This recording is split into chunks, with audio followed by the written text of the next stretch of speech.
Gehonna Adakkan eligen onna ölüp bedakine Bulçut büyüknen sığkın taptasakine Hayhar keten kalyan istakine Otçağa ordu göydüğün en sahan sire Eygin satan ipitin Otçağa ordu göydüğün en sahan sire Eygin satan ipitin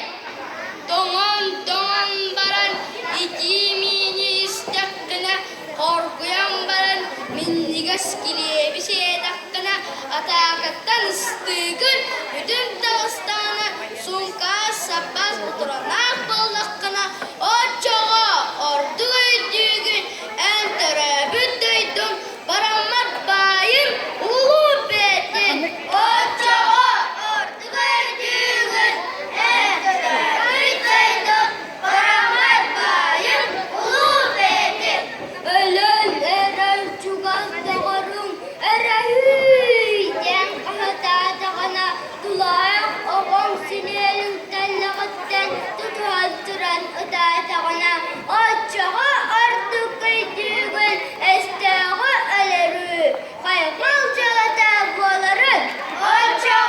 artık öydüğün esteği ölerü Kaykal çalata boların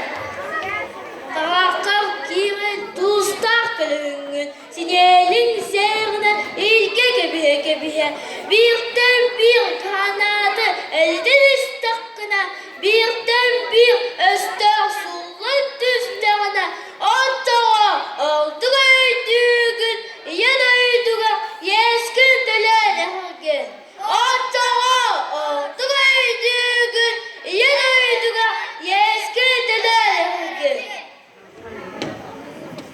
Oğsuğun uğdugar davullan oğuttakkını Beyan kanıttan karan iddianı Tüley balay düğesi takkını Ölü tümliydi Dığın duydanı Oçağa ordu göydüğün Allah geredin Gün sırdıgın ödedin Oçağa ordu göydüğün Allah geredin Gün sırdıgın ödedin